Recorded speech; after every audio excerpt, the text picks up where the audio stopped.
앞에서 이제 여러 가지 원인들을 말씀해 주셨어요. 사회적인 스트레스도 원인이 될 수 있고, 가족들이 이제 우울증을 앓고 있는 경우에도 우울증이 위험할 수가 있고, 또 신경색 전달 물질이라고 하는 친구들이 균형적으로 잡혀 있지 않을 때 이런 것들이 생길 수가 있다. 이런 여러 가지 얘기들을 해주셨는데, 그럼 치료는 어떻게 하느냐에 대해서 얘기를 하고자 하면, 먼저 이제 저는 약물 치료에 대해서 얘기를 하고자 합니다. 이제 결국 저희가 감기에 걸리면 약을 먹고 몸이 아프면 약을 먹듯이 우리가 가장 첫 번째로 할 수 있는 방법 중에 하나가 이제 병원에 가서 약을 타고 약을 먹는 거예요. 근데 우울증 약, 정신과 약이라고 하면은 뭔가 굉장히 부담스럽고 좀 조심스러운 게 마련입니다. 뭔가 의존할 것 같고 끊을 수 없을 것 같고 뭔가 내 몸에 안 좋을 것 같고. 근데 이제 그거는 반은 맞고 반은 틀린 말이에요, 사실. 적절하게 사용하고 적절하게 먹으면서 적절하게 병을 관리할 때 우리는 약물 치료가 훨씬 더 쉽게 그리고 약을 훨씬 더 잘 다룰 수 있는 환자가 되게 됩니다.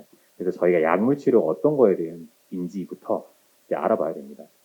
저는 주로 치료 저항성 우울증의 치료에 대해서 얘기를 드릴 텐데 앞에서도 말씀드렸지만 결국은 우리나라에서는 치료 저항성 우울증에 대해서 두 가지 이상의 우울증 약을 먹고 있는데 그거를 아주 적절한 용량을 적절한 시간 동안 먹었음에도 불구하고 치료의 반응을 보이지 않는 경우를 얘기하게 됩니다.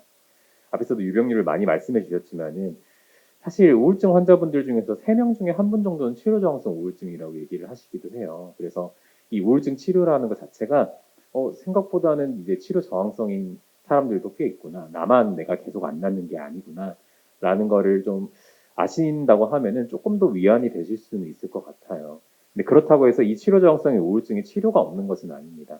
우리가 적절하게 치료를 하는 방법을 안다면 이걸 잘 관리해 나갈 수가 있어요. 첫 번째로는 항우울제 치료의 최적화라고 되어 있는데 앞에서도 이제 말씀을 해주셨지만 저희가 치료 저항성인지 아닌지부터 먼저 알려면 적절한 용량의 항우울제를 적당한 기간 동안 사용을 하는 게 필요합니다.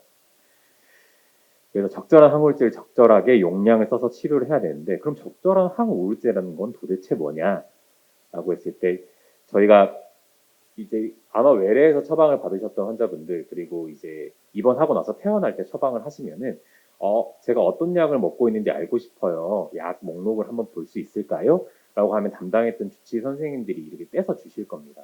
아니면 주로 처방전에도 나와 있고요.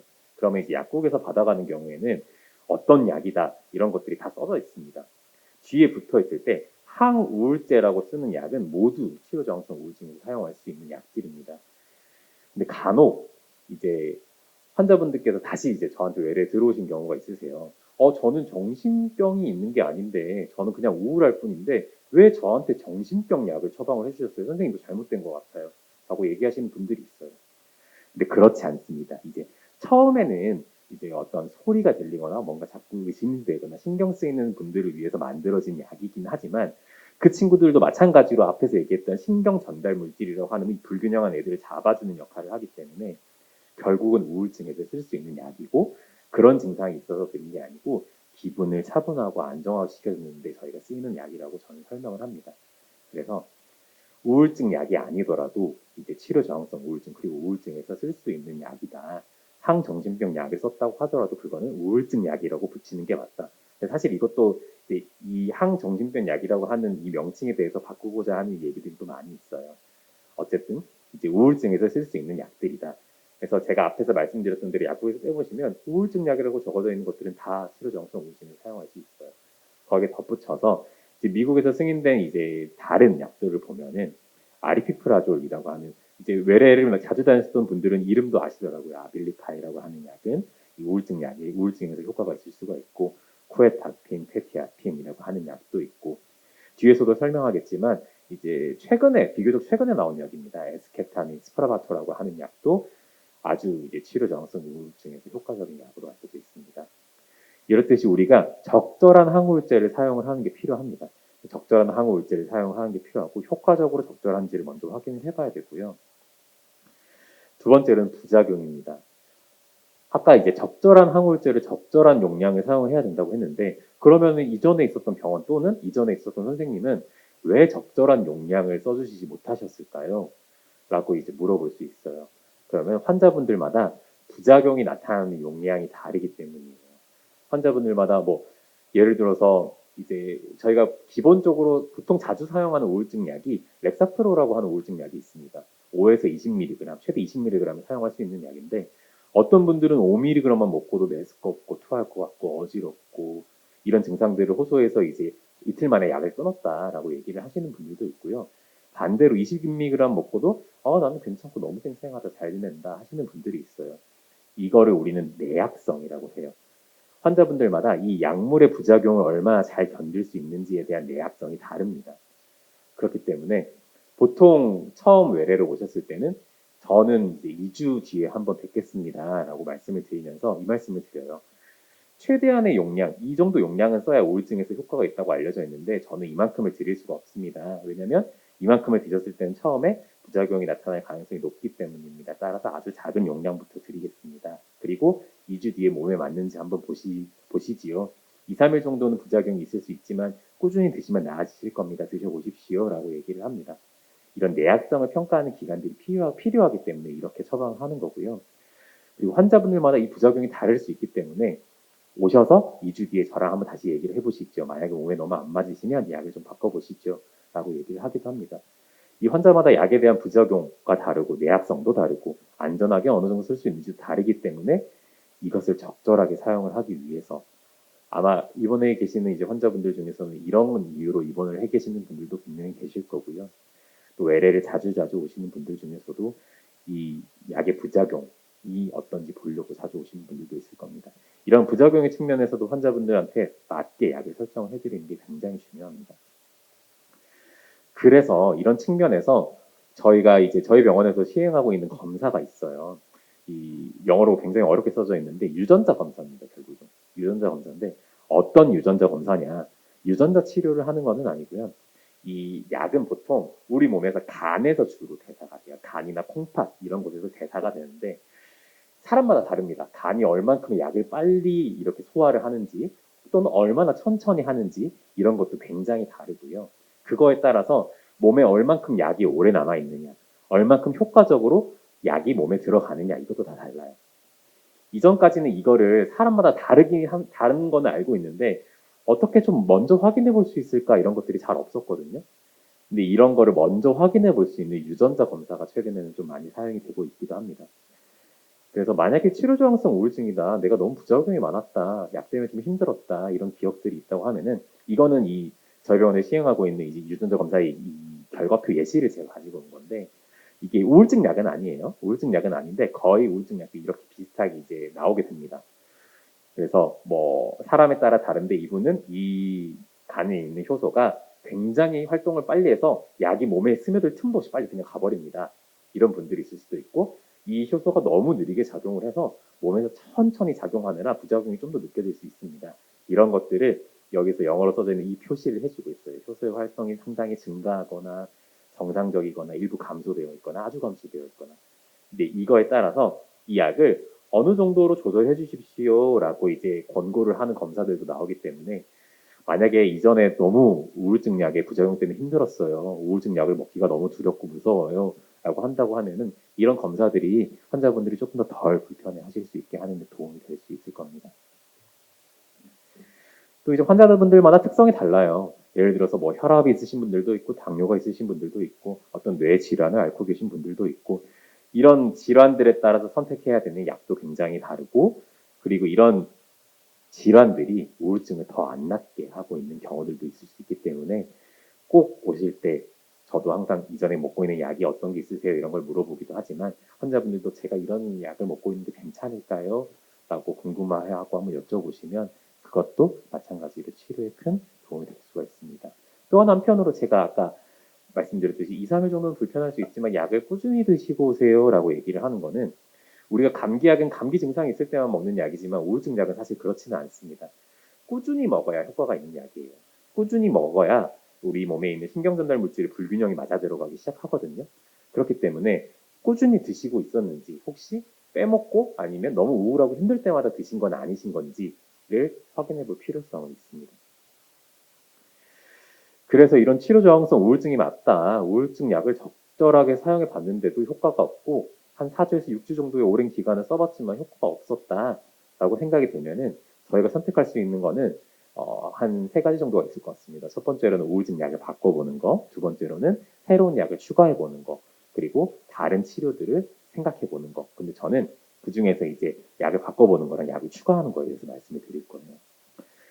그래서 항우울증 약이 거의 효과가 없는 분들이 간혹가다 있어요. 그런 경우에는 선생님 저는 불치병인가요? 그렇진 않습니다. 아직 시도해 볼 수 있는 것들이 많이 있습니다. 항우울증 약을 교체할 수가 있어요. 교체하는 경우는 어떤 경우냐면요. 그래도 아직은 좀 버틸만 해요라고 얘기를 하시는 분들은 한번 우울증 약을 바꿔볼 수 있습니다. 그리고 너무 부작용이 심해서 선생님 저는 이거 도저히 못 먹겠어요라고 하면은 그 약을 계속 드시게 할 수는 없겠죠. 그럴 때는 약을 바꿔볼 수 있습니다.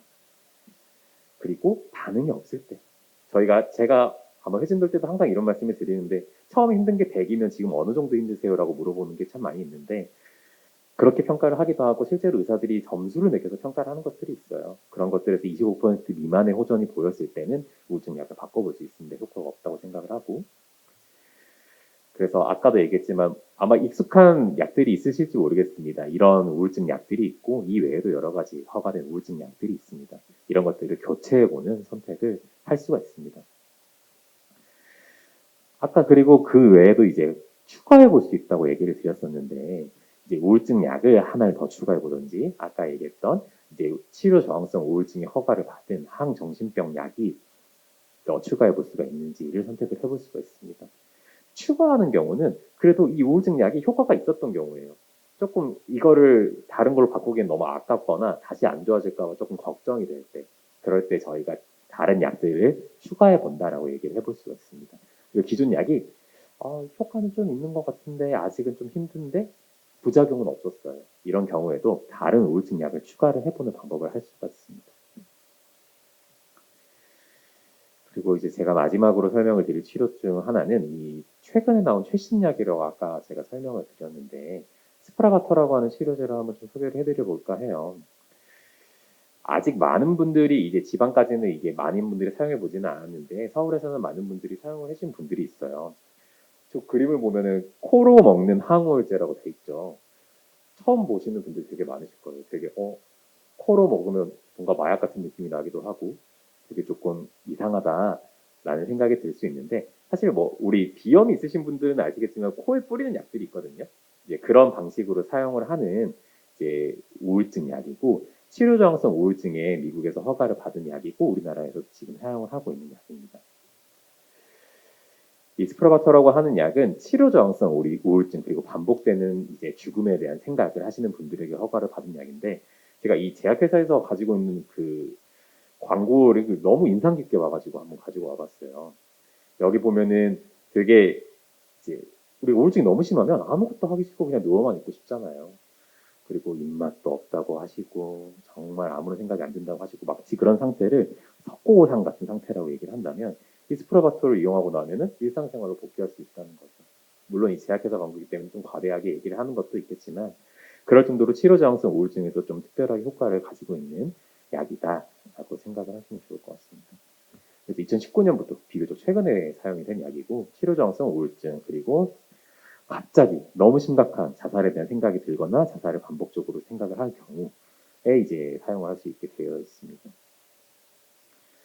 이 약은 굉장히 빠르게 우울증을 치료를 할 수 있다고 되어 있어요. 보통은 우리가 이 우울증 약이 효과가 나타나는데 2주에서 3주 이상은 걸린다고 얘기를 합니다. 그래서 그동안은 꾸준히 먹으셔야 된다라고 얘기를 하는 게 우울증 약의 가장 아쉬운 부분 중에 하나인데 이 약은 이제 24시간 이내에 빠르게 우울한 기분들이 좀 나아진다라고 얘기를 하고 있어요. 다만 이제 뭐 어지럽거나 조금 메스껍거나 뭐 머리가 아프거나 혈압이 올라가거나 이런 것들이 있는데 이런 것들은 좀 당일 내로 해소가 된다고 알려져 있고 이런 부작용 때문에 지금은 병원에서 이 약을 맞고 가시도록 안내를 하고 있습니다.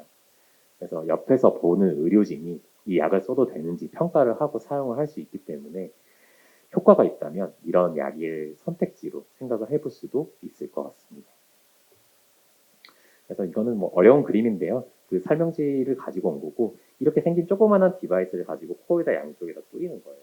그리고 병원에서 한 1시간 정도 관찰을 하다가 괜찮으시면 가시고 이런 정도의 급성기엔 이런 치료들을 해봅니다. 한 달 정도를 하시면 효과가 꽤 아주 좋다라고 얘기를 하시는 분들이 많이 있어요. 마지막 슬라이드인데요. 이제 간단하게 제가 동영상을 한번 가지고 와봤는데 이게 뭐 어떤 약인지는 알겠는데 뭐 어떻게 하는 건지 모르겠다 이렇게 생각을 하실 수가 있어서 유튜브가 시행이 안 되네.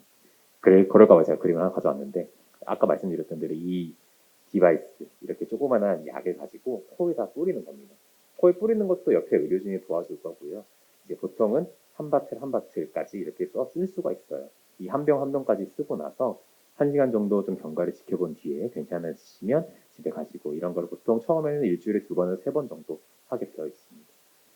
너무 급하고 힘들 때 어떤 의사 선생님은 이 약을 이제 아주 힘든 환자분들에게 구명조끼와 같다라고 얘기를 하시기도 하시더라고요. 그럴 정도로 큰 도움을 줄 수 있는 방법 중에 하나지만 아직까지는 신약이기 때문에 약가가 조금 있는 편이라서 많은 분들에게는 지금 사용하고 있지 못한 약이긴 합니다. 하지만 그만큼 많은 도움을 줄 수 있는 약 중 하나일 수 있겠습니다. 제가 한 걸 요약을 드리면 적절한 용량으로 최대 용량으로 적절한 기간을 썼는지를 봐야 되고 그리고 혹시 내가 너무 부작용이 많이 나타나는 체질은 아닌 건지 좀 볼 필요도 있고요. 만약에 그렇다고 한다면 항우울제를 바꿔볼 수도 있고 추가로 해볼 수도 있고 최신 치료 같은 것들도 사용해 볼 수가 있다라는 게 이제 제가 말씀드린 뉴스입니다. 제 발표는 여기까지고 앞에서 말씀드린 대로 이제 마지막 강의까지 끝나고 난 뒤에 이제 혹시 궁금하신 거 있으시면 이제 성심성의껏 답변해 드리도록 하겠습니다.